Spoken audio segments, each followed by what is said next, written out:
पत्नी साथ नहीं रह रही है दोस्तों। इसके अलावा अगर पत्नी पढ़ी लिखी है, पत्नी कामकाजी है, तो उसे मेंटेनेंस देना है या मेंटेनेंस नहीं देना है दोस्तों। जय हिंद, नमस्कार, मैं एडवोकेट आशीष मिश्रा।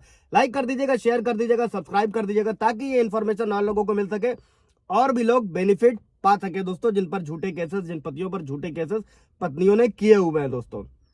ये 3 हाईकोर्ट के जजमेंट है जिन्हें मैं इस वीडियो में आपको बताने वाला हूं दोस्तों। अभी हाई कोर्ट का जो पहला जजमेंट समझते हैं दोस्तों, वो था शिव कुमार यादव बनाम श्रीमती संतोषी यादव, 2004 का केस था दोस्तों। इसमें हाई कोर्ट का क्या जजमेंट था उसको समझते हैं दोस्तों।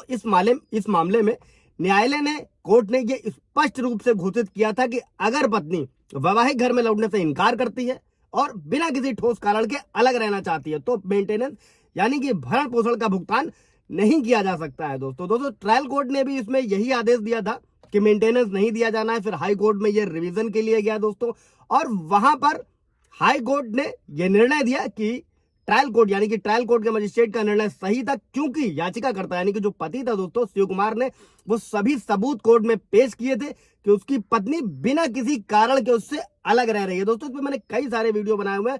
इस पर सुप्रीम कोर्ट का भी जजमेंट है कि अगर पत्नी बिना किसी कारण अलग रह रही है तो उसे मेंटेनेंस कोर्ट द्वारा नहीं दिया जाएगा दोस्तों, ये डिसीजन है। और इस मामले में दोस्तों, चूंकि ये साबित हो गया था कि पत्नी स्वतंत्र रूप से अलग रहना चाहती है, तो पत्नी को मेंटेनेंस यानी भरण पोषण देने की आवश्यकता नहीं है दोस्तों। अगर आपका भी केस चल रहा है तो ये जजमेंट आपके लिए है दोस्तों। कोई सवाल जवाब होगा कमेंट्स में पूछ लीजिएगा। अगला केस समझते हैं दोस्तों, कुमारेसन बनाम अवस्थी। ये 2002 का केस था दोस्तों। इसमें मद्रास हाई कोर्ट ने इस चीज को ध्यान में रखा था कि अगर पत्नी कामकाजी है तो पति को उसको मेंटेनेंस यानी भरण पोषण देने की आवश्यकता नहीं है दोस्तों। और इस मामले में पति था दोस्तों, उसने हिंदू विवाह अधिनियम की धारा 13(1) के सबसेक्शन ए के तहत तलाक के लिए याचिका दायर करी थी दोस्तों, एक तरफा तलाक के लिए। और कोर्ट ने हिंदू विवाह अधिनियम 1955 की धारा 24 का हवाला दिया, जिसमें कहा गया है कि गुजारा भत्ता दिए जाने के लिए सिर्फ और सिर्फ एक अनिवार्य शर्त यह है दोस्तों कि पक्ष के पास यानी कि पत्नी पक्ष के पास स्वतंत्र आय स्रोत नहीं होना चाहिए दोस्तों। अगर यह पाया जाता है कि आवेदक यानी कि पत्नी के पास पर्याप्त इनकम है दोस्तों, तो उसे गुजारा भत्ता नहीं दिया जा सकता है दोस्तों। और इसलिए कोर्ट ने पत्नी के दोनों आवेदनों को खारिज कर दिया और उस मामले को नए सिरे से निपटाने के लिए ट्रायल कोर्ट के पास वापस भेज दिया दोस्तों। अगर पत्नी कमा रही है, कामकाजी है, अगर वो सक्षम है, आय के पर्याप्त स्रोत है उसके पास में दोस्तों। इससे रिलेटेड भी कोई सवाल जवाब होगा तो पूछ लीजिएगा। आप पढ़ते हैं तीसरे जजमेंट की तरफ दोस्तों। अब ये तीसरा जजमेंट जो है दोस्तों, पत्नी पक्ष की तरफ से बहुत सारी कार्रवाइयों में बहुत सारी चीजें छुपाई भी जाती हैं दोस्तों। इस पर भी सुप्रीम कोर्ट का जजमेंट था कि दोनों ही पक्ष, जो पति है पत्नी है, उनको अपनी आय और संपत्ति का पूरा विवरण दिया जाना चाहिए दोस्तों।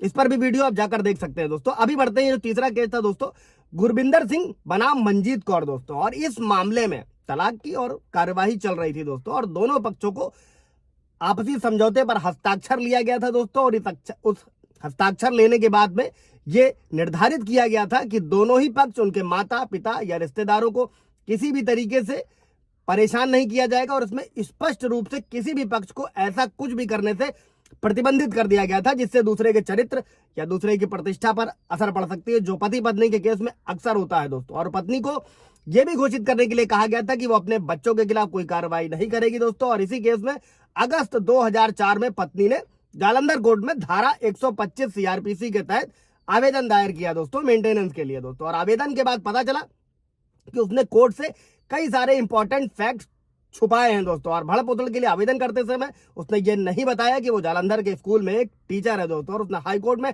हलफनामा दायर किया कि वो अपने पति को परेशान नहीं करेगी दोस्तों। और इस केस में कोर्ट ने यह पाया कि वो केवल अपने पति को परेशान करने के लिए मेंटेनेंस यानी भरण पोषण के लिए आवेदन दायर किया है दोस्तों।